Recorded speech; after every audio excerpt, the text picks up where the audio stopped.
Just wait till I see the little icon pop up on my end saying that we're going. But yes, as Leah said, oh, there we go. Now I see the recording has started. As Leah said, I'm Kenzie. I'm the 3D department representative. Shaid is the 2D department representative, but she couldn't be with us. She sent me her PowerPoint, so I'm going to try to go through it to the best of my ability. Feel free to ask me questions. I can try my best to answer. And yeah, we'll go from there. If you did miss the 3D workshop, don't stress. It is uploaded onto Teams. This one will be uploaded too if you have any friends that you know that couldn't make it today or anything else.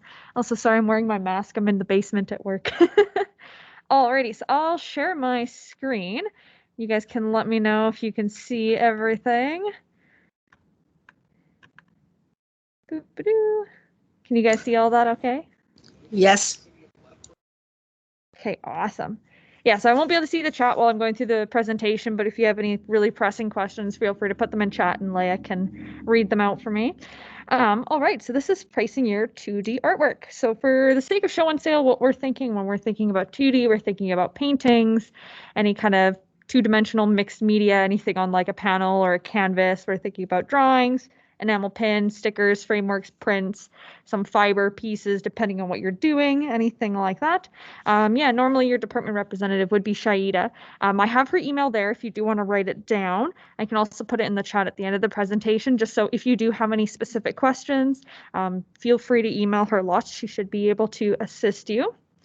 All right, so I wanted to start by defining some overarching terms when we're thinking about pricing. I know that pricing can be a really giant, overwhelming topic to overcome, but sometimes breaking down the little terms can make it a little bit easier. And I know when I first started pricing, a lot of these words were not things that I knew to the full extent what they meant. So we'll go through that. So first of all, wholesale versus retail, both cost and what they are. So when you're looking at something that's wholesale, it's when a business purchases products in larger quantities from a distributor or an artist, and then they warehouse them and sell them to other parties. So often they'll purchase the art item at a lower cost and then sell them for a different price, often at a little bit of a markup. This is as compared to retail, which is selling directly to the customer.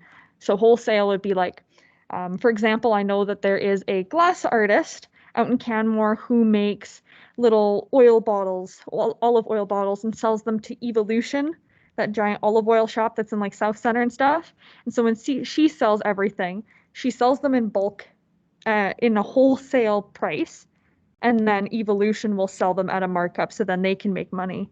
As opposed to if someone was going to walk into her little shop, she'd be selling it at a retail price, which is directly the price, that the customer would see. It's obviously different than the wholesale. And then that's opposed to commission and cut. So commission and cut would be like you put your work in a gallery, and then there's a certain percentage taken from that work to go to the owner or organizer of the sale, gallery, or venue. And then that percentage is often used to pay for the space, the advertisement, any staff wages, event organization.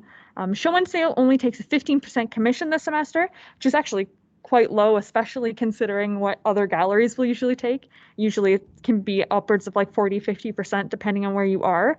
And all of that goes towards the maintenance of the website, staff, advertising. So if you really think about it, I know it like always sucks to hear like, oh, they're taking a percentage of my staff.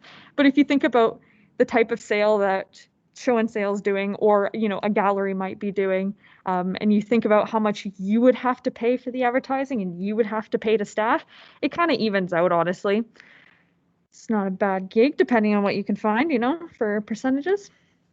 Some other ones, overhead. So overhead refers to all indirect expenses that took place in the creation of your artwork. These are ongoing expenses that support your art practice and creation, often not including labor. So this would be things like rent, utilities, anything like that. And then consumables are any material used up in the creation of your work that is required for repurchase or replacement for future creations.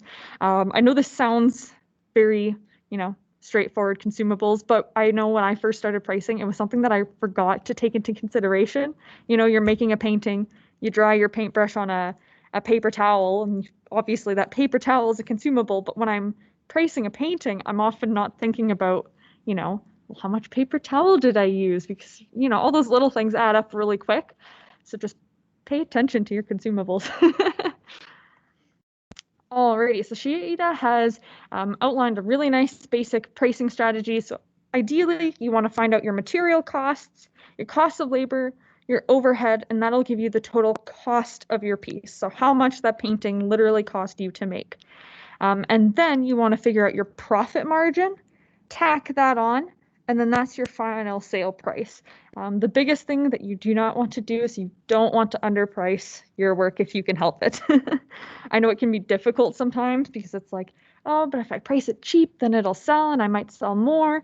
But ultimately, if you're putting a lower price tag on your work, sometimes it can have this reverse effect where it makes your work look cheap, So you guys are going to school for this. You're being trained. You guys should value your time and your effort and your work. And yeah, price it prestigiously. So when you're calculating your material cost, let's start with that.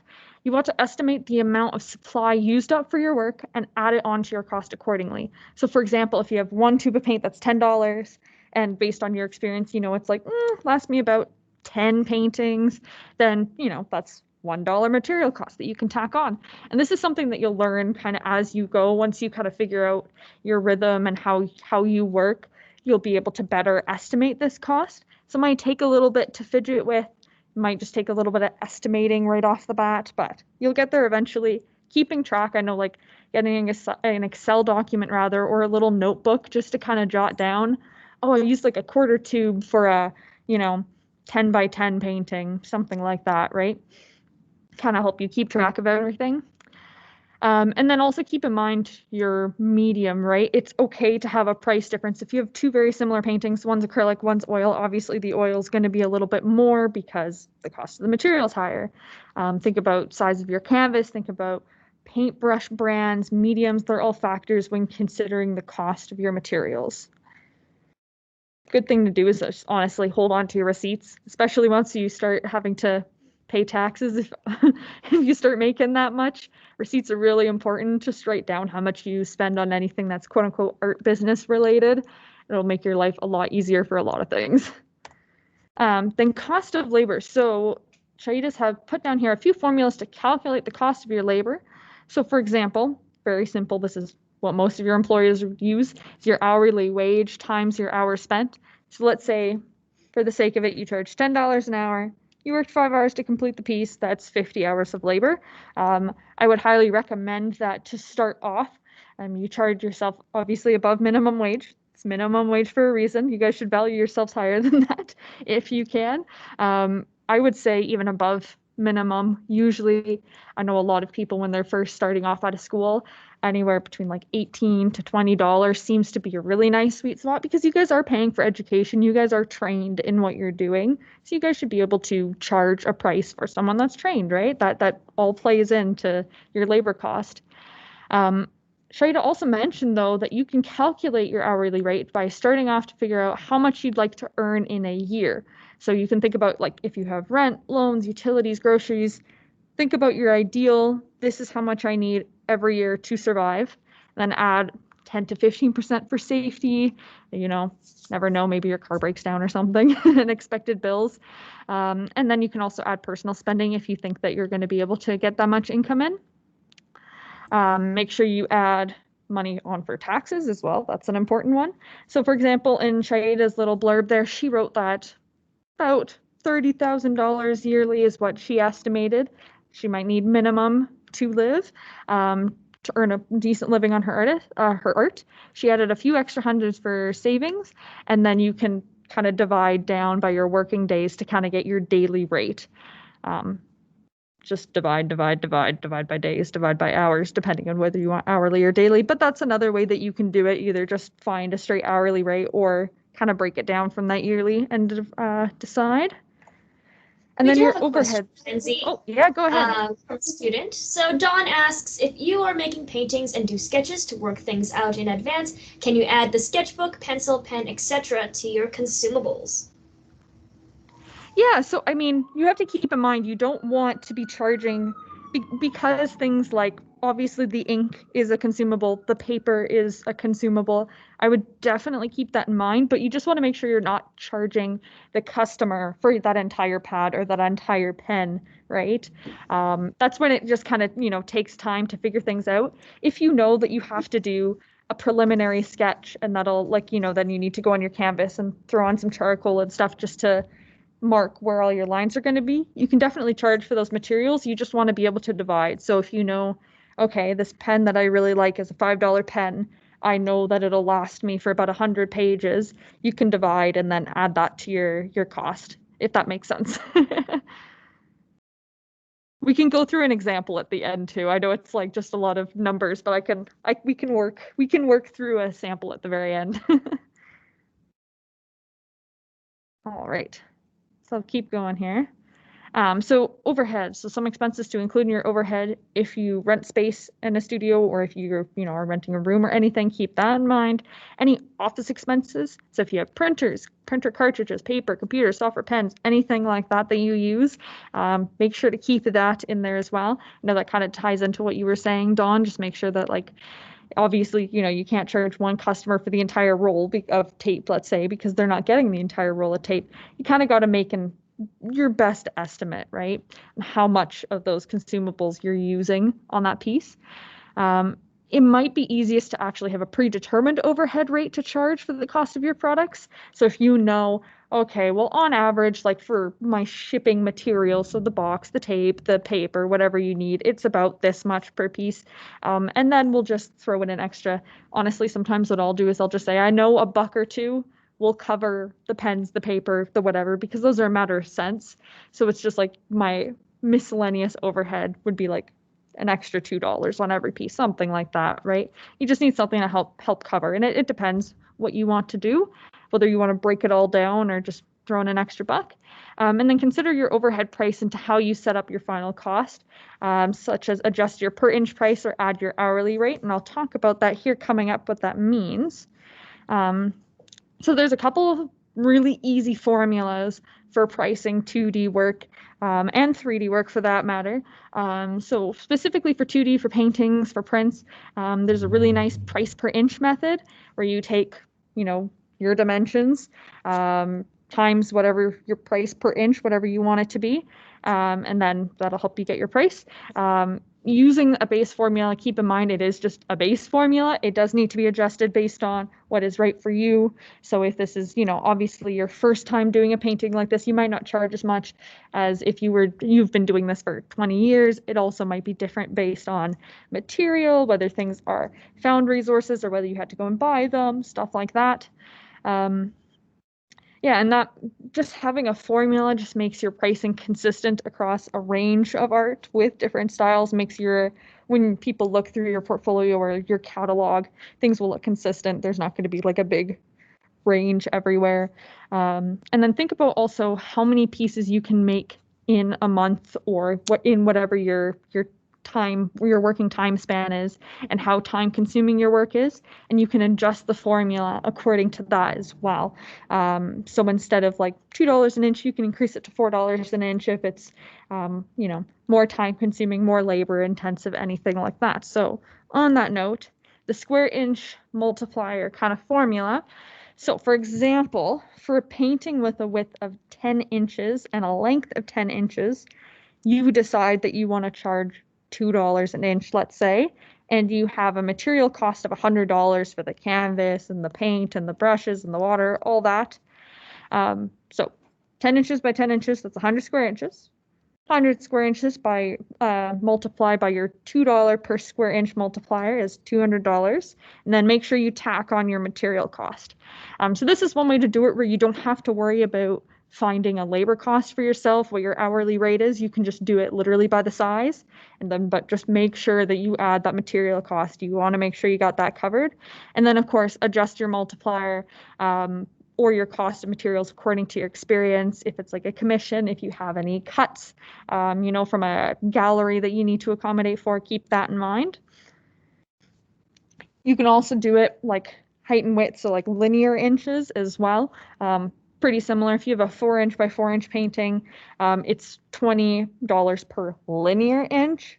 So 4 plus 4 is 8 linear inches. 8 linear inches, oh my goodness, I cannot talk, by 20 is 160. Pretty much the same, just another way to do it. And then another formula is total cost times 2 and then plus or minus. So for example, by a 4 by 4 inch painting, first of all, you need to calculate your total cost. If your canvas, let's say, got a really good deal and you got $10 canvas from Michael's, paint costs $4, varnish costs $2. And then this is the one where you need to calculate your labor. So let's say you want to be paid $20 an hour and it took you $3 hours to do it. So that's $60. Add that all together. And then, of course, you can see I added just an extra buck there for other expenses. So water, pen, paper towel, stuff like that. Multiply that by 2, and you can see the price that you get's fairly comparable between the 160 and the 154, and that's where the plus and minus can come in. If you feel like this painting was super duper labor intensive, you're super proud of it, that's where you can, take that liberty and plus a little bit, go up to maybe, 160, 165, stuff like that. But yeah, these are just two different formulas. I know when you're looking at something like square inches or linear inches, that's very easy to do with 2D work. But if you're doing something that has a little bit more dimension, going with something like this might work a lot better for you as well. If you're here just because you missed one of the other workshops and you're a 2D artist, you can go with, a 3D artist, you can go with this guy as well. So some considerations when you're pricing your work. So to have a profit, pricing your work is very important. Developing artists often underprice their works, and we do want to avoid that. Like I said, you guys are at a school for this. You guys are training. You guys should value your work and your time. Understand your demand as well on the market, and know that you might need to start a little bit lower and slowly raise your prices over time as you get more established. Reputation does play a really big role in that, because it does get to a point eventually that people will pay for a name, right? This doesn't mean that you should be underpricing your works to start. Obviously, a higher price tag, people look at the work as a higher value piece. It's more prestigious. There must be something, behind that price tag that makes it worth that much. Versus sometimes a lower price tag can give people the wrong impression that, oh, it's a just cheap piece of work. Don't do that to yourselves.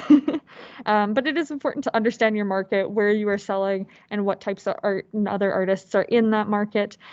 Doing research can be a really big thing, really big help, doing research to look at what other artists of similar styles, similar materials are making, and what they're pricing for that work, just so you have a reference point, right? Be objective about your art as well and your experience for the prices to make sense. Base your prices on facts and not personal feelings. I know it's really hard. Sometimes you get really, really attached to something. And obviously you do want to be able to let go of the piece for a price that you're happy with. But if you make something and you're really proud of it, obviously like $1 million might not be the best price tag right off the bat. You do have to be a little bit honest about it. Yeah, you got to be fair and honest when it comes to evaluating your art. And that's why the formulas are just a really nice way to do it, because it'll break it down, put it in front of you. And then if you do want to take a little bit of liberty to go plus minus, depending on your feelings about the work, then that can come into play, but don't have that be the driving factor.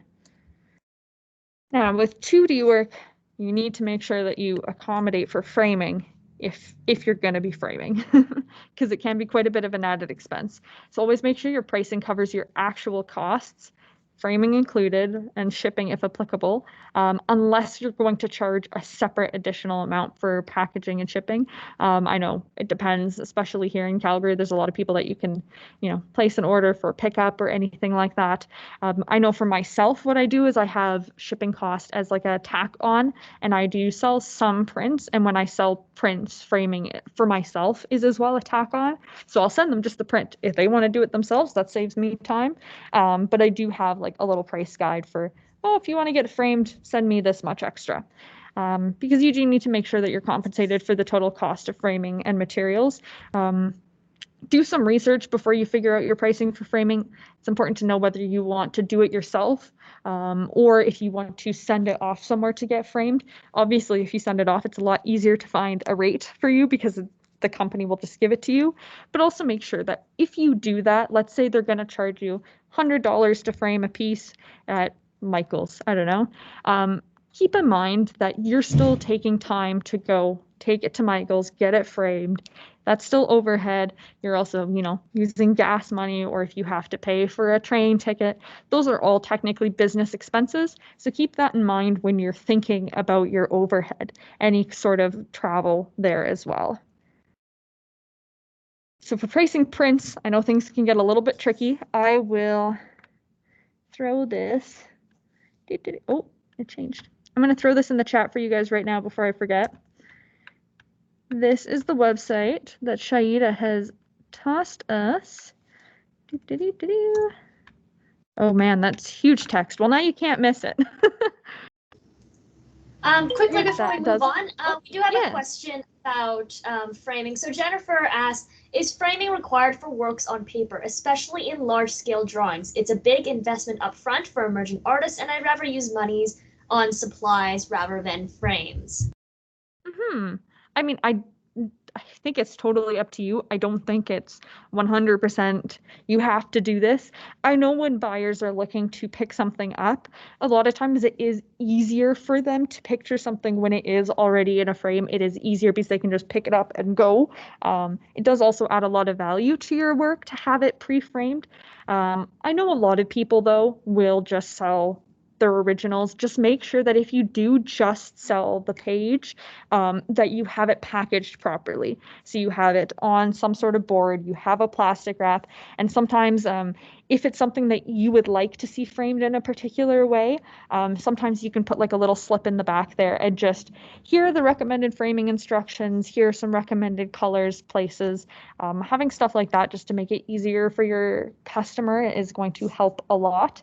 Another thing, if you decide that you don't want to frame, make sure that you disclose that when you're selling your work. When you make your descriptions for the items, it might be nice to disclose that it doesn't come with a frame, but I think it is important to photograph it in a way. Maybe, I don't know, if you watch any of the photography workshops, or if you look in the teams on the main page, I know Leia posted a little bit about creating mock-ups. Creating a mock-up of your piece in a frame on a wall, how you would ideally see it, might be kind of nice, just as long as you disclose that it doesn't come with the frame.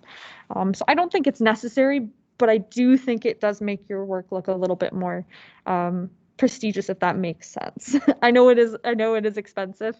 I know you can get sometimes some offcuts and everything at Michael's and different framing shops to make frames for like super cheap. If depending on the size, I mean, if it's something super big, you might not be able to get cuts that big, but looking at making your own might be a good option. And also, like especially if you're selling online, what Kenzie mentioned before about photographing it in a frame, or even using a mock-up of the frame, and then having that add-on cost later. So if you've got like a large 10 by 20 print and somebody wants it, you can offer them the option of, okay, would you like just a print or would you like a frame with it? And that way, when the customer makes a purchase, then and only then do you go and buy that frame for the print. So yes, it's still technically an expense, but at least it evens out, when you have to pay for it versus when you get paid. If that makes sense, Jennifer. The other thing that, as a photography major and as an art documenter, that I personally suggest for 2D artists is to have on hand maybe a couple of just really like even Value Village frames that are in decent shapes. So like maybe you get yourself a 4x6 frame and maybe, something a bit larger. And this is a common strategy that a lot of 2D artists use. Use these frames and just like put your art in and then take it out just for photo documentation purposes. It is an expense up front to get, maybe if you do, let's say 8x10s quite a lot, you get yourself, one style of 8x10 frame and just switch in and out whenever you need to document your work or want to show it off. It's a really, really great way, again, to get like that visual out there, but you save a lot of money on not having to buy like 10 frames at first, but you always have one on hand in case of documentation, or also in case a customer really, really wants a frame like ASAP and you don't have time to get any more. So consider that.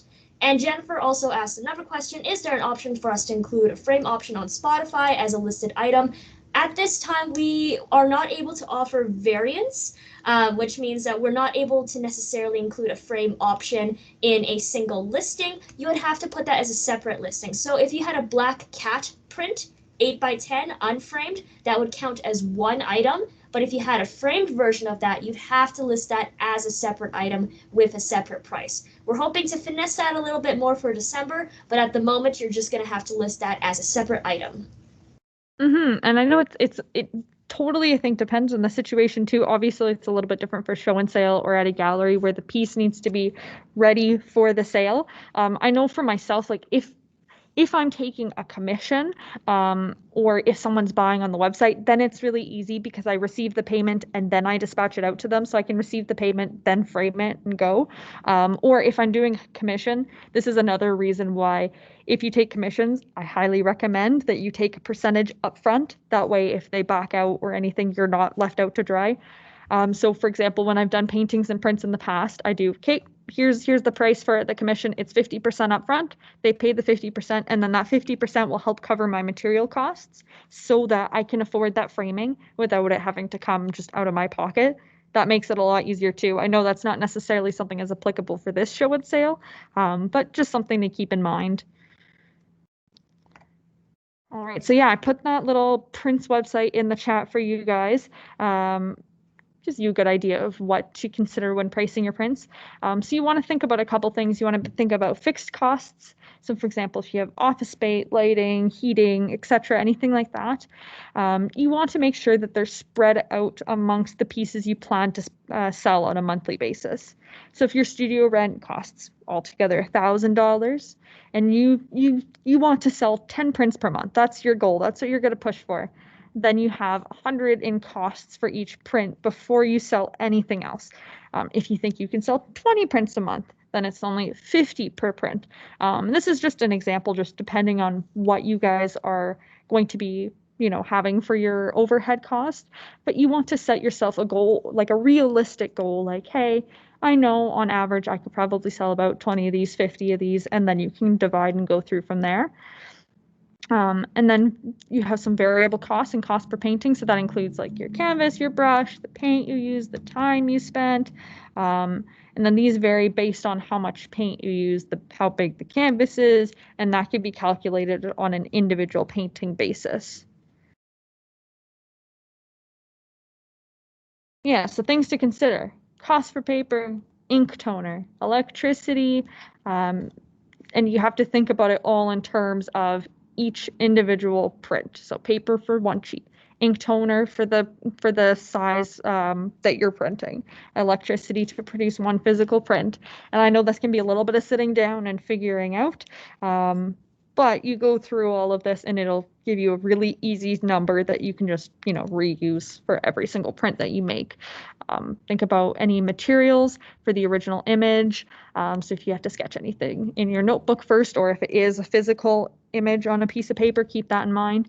Keep in mind your hardware. So if you have like your laptop, your printer, your mouse, your tablet, anything that you use, just have like a good guesstimate. None of these things have to be like pinpointed exactly right off the bat. I know that's a lot of math to do, and none of us are probably electricians that can actually figure out the exact amount down to the cent of how much electricity you use, but just give a good estimate, or you can just tack on a buck or two if you're really worried about it. Just make sure that you have something to help you cover that cost.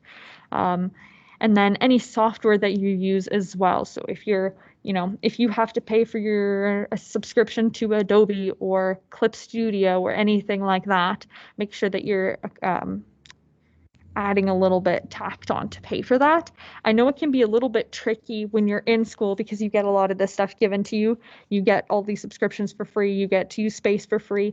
But keep in mind that once you graduate, and I know a lot of people are already experiencing this since the school's been shut down, once you're out of the school, you got to pay for all these yourself. So keep that in mind.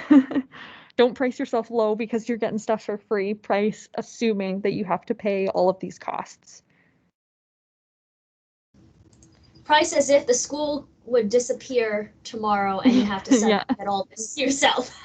Yeah. Because it did happen this year, unfortunately. Yeah, 'cause you don't want to price everything low and be like, well, actually, I get all this program for free, so I can price this super cheap for you. And then the year that you graduate, everything bumps up by like $50, and your existing customers are like, what happened? Other things to keep in mind are packaging. So if you have any sleeves, gray board, any stickers that you put on the outside, wrapping paper, these should be pretty easy to calculate. I mean, a lot of these stuff you go and you buy in packages, right? Whether you go to Uline or Staples or Michaels to get anything like that, because you buy them like a package of 10 or a package of 100, and then you can just divide by the number to get the price per unit. And then also think about your time, so your labor. So how much time it took you to produce your original image, how much time it took you to create the print, and also to prep it for shipping, right? Stuff like that takes a long time to cut the gray board, to put it in the sleeve, to wrap it all up all nice. So make sure that you're getting paid for that labor as well. So for stickers, stickers are very exciting. There's another little site here. I'll exit out and I'll put these in the chat as well for you. There's a great little site here that helps you calculate your sticker price.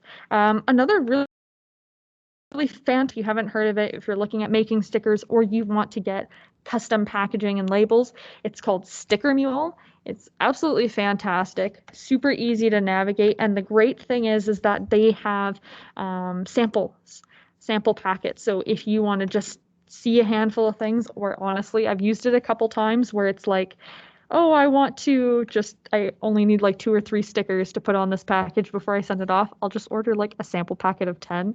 Um, they have a 4-day turnaround, online proofs, free shipping. Everything that I get from them, I haven't received a single on-time package. Everything comes early. You can get mailers, you can get like nice vinyl stickers, acrylic charms, buttons, magnets, tape, everything on this site. Super easy to navigate. I believe it is Canadian, and yeah, like it says there, you can get your sample pack for $1. So play around with this site. It's pretty great. Can't really go wrong. That is out there for you. Another one, if you're wanting to go just to a shop in Calgary, is called Digital Post. They have a couple places all over the city, some down south, some up north, some central. They also do a lot of custom packaging, lots of custom prints. They are the place that I would highly recommend for printing business cards for both quality and turnaround. They're better than Staple, but they don't take as long as Vistaprint. You can choose, they're really nice for prints too, because you can choose exactly what kind of stock you want. You go into the shop and they just give you a giant book, and you can pick what sterling you want, what finish you want it to have. And when I have done prints and anything in the past, business cards, I always go with them. They're more than willing to send, like, give you samples too. So they'll just print off a single sheet. So you can make sure all of your colors are calibrated. Then you can sit with them and calibrate the colors on the printer so that everything prints exactly how you want it. So that's a really fantastic resource for you as well. So when you're looking at stickers, charms, any acrylic or enamel pins, things that you're looking at are the actual cost to make the product. So if you're making it yourself, that could be any supplies like any printer paper, any ink, or if you're going with the manufacturing, that's pretty easy. If it's, let's go with the sample pack, right? So you get 10 sample stickers for $1. That's 10 cents a sticker, right? And then you want to look for shipping and overhead fees. If you do decide to go somewhere out of Canada, keep in mind like any duties or anything like that. Sticker Mule does make it easy because it's free shipping. And then if you have any rent that you need to pay on your studio, consider subscription expenses for what you use to make your stickers, anything like that, and packaging as well. Add that all together and you should get your material cost. And I'll put this in the chat as well. These are some extra little resources and video links that can help you out depending on what you're going for. So we got some for printing and drawing, some for textiles, and some for prints as well. I'm sorry, it's just the way that the font works. It sends them giant. So at least you can't miss it. Awesome. And I believe that is it for the presentation. If you guys have any questions or need me to go back to any slides, just let me know. I'll pull up this so I can see the chat now. Just let me know if you need me to share that screen again. Are there any questions? Yes, I will. I think I have one. First of all, I want to say that this is really useful. I never even considered using formulas. That's a great idea. Hmm. Um, Second of that, the thing is that aside from painting, well, painting is a big part of my work, but I also do a lot of um, digital work. Do you have any formula or maybe place where I could search for something like that? You know, a formula, because I suppose there are some things that do not apply, like inches and mostly material. Yeah, exactly. Like obviously, if you're not making something physical, you can get rid of those physical costs. I'm gonna share my screen again. Do do do do do. We'll go back to Formula 3 here. So if you're not doing something physical where you have a height width, if you're not printing it, if you're selling it digitally, let's say you're doing like you're gonna sell like a phone wallpaper on the Samsung Galaxy store or something like that. Something like this might be a better kind of price for you.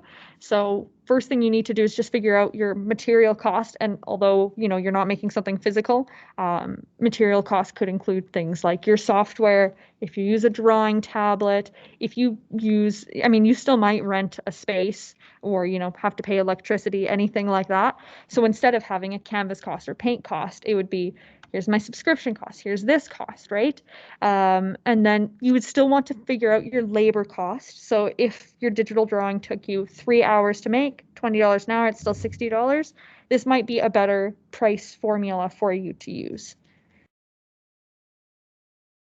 And keep in mind that we will actually have one more workshop in this series tomorrow, actually, with our digital and photo department representative, Katie Deller, who will actually go in depth with specific formulas just for digital and photo-based processes. So if you're free tomorrow and you're interested in that, Katie will be talking more about prints and more about digital products and processes, so you can get a bit more of an in-depth workshop on.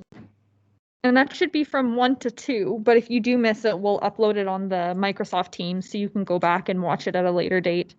But if you go in person, then you can ask questions. Oh yeah, okay, that's great. Still, thanks for your help. That's still a really good formula. Thank you. We'll also be posting these formulas next week on the Show and Sale Teams page. The Show and Sale Teams page is open to all students, regardless of whether they're participating or not. We want to build up a free resource library. So we will have all these different formulas and a couple examples just for students to be able to kind of keep on hand. Like download a copy on their computer for reference. So yeah, just keep checking back on these pages, and we'll have extra resources and maybe a worksheet or two available for students as well by. Any other questions?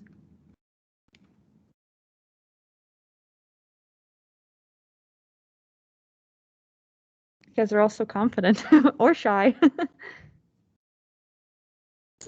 I would go with shy. Well, if you guys do ever think of anything or you're pricing and something comes up and you're like, I don't know what to do, feel free to message Shaida, feel free to message myself, feel free to message Katie. Any one of us can help you out. Obviously, we all have, we're all representatives for different departments. So if you message your respective department representative, they probably know a little bit more because we all got our own areas of expertise, right? But just depending on what you're making, feel free to email one of us. We can try to get back to you as soon as possible with some help, or if you need to book a meeting with one of us, anything like that, you're more than welcome to do that. I'll put, like I said, I'll put Shaida's email in the chat for you guys. One sec. You guys can put it in your notebooks.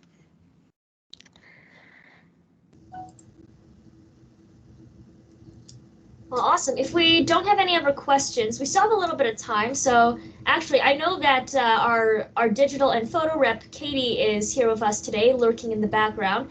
Katie, would you mind if I just call you up really, really quickly? Just give a really quick introduction about what our next workshop is going to be like, and what the itinerary is, so that students who are not in VCD majors get to know kind of what they might get as a takeaway from the digital and photo workshop.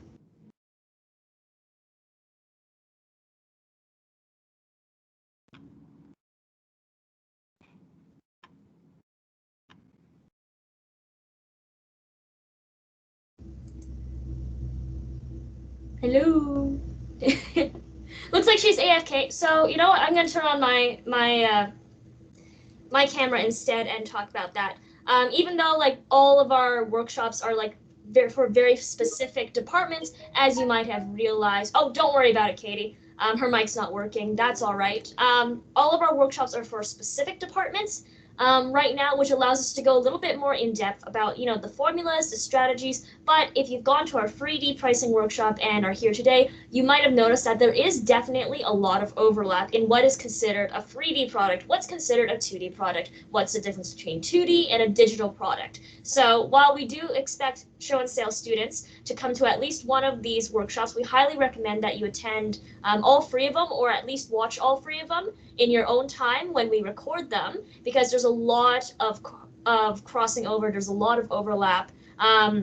A couple things like regarding prints. If you're a 2D artist and you're thinking about not just selling original work, but you want to take scans of your paintings, or you want to take a really, really good photo doc of your painting and turn that into a digital print that you can, you know, make more money off of. That's something that we will be discussing in tomorrow's workshop. So if you are interested in that at all, please come join us, because definitely the difference between like, you know, print media prints, lino cut, cyanotypes, that kind of traditional stuff is very different from making digital prints of your own work. So again, if you are interested in that at all, please, please, please come to tomorrow's workshop, as we expect that it'll be a really great time, and it is absolutely something that, you know, is not just for VCD students, but it's for all students in AU Arts that can take advantage of it. Oh, looks like Katie's back online. Hi, Katie.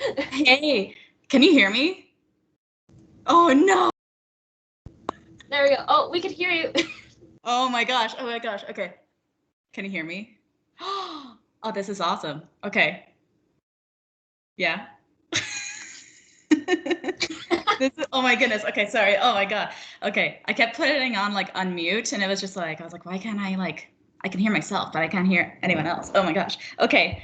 But yeah, no, definitely like you touch base on pretty much everything that we will be going over. Just like I know a lot of 2D works, or people will want to be selling additional prints outside of what they currently sell. Like if you wanted to sell like an edition or a different print of your painting, etc. Like I'll be going over different companies in Canada or in Calgary that are great for printing services, different ways to get those ready for printing pretty much as well, like just sizing, some different like little tidbits I have.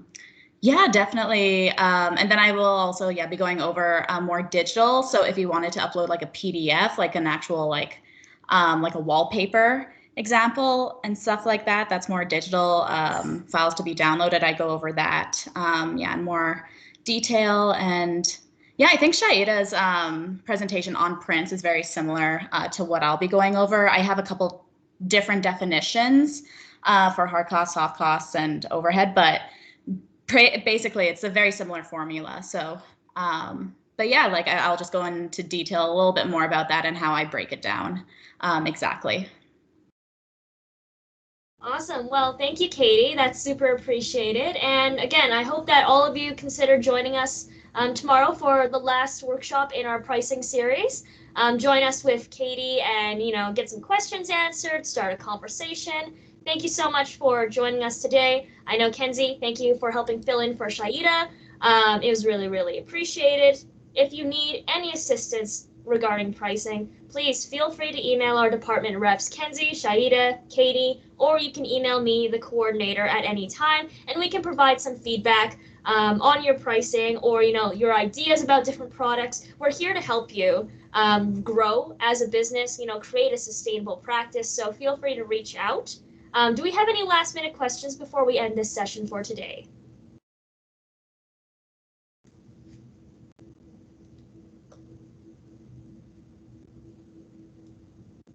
All right, well, I think that's it. Thank you so much, everybody, for coming. We really appreciate it. So to end the recording, we're just going to ask everybody to leave the meeting as soon as they can, so that the recording can start downloading, and hopefully it will be up by tomorrow morning on Teams and on Microsoft Stream. So stay tuned. Bye.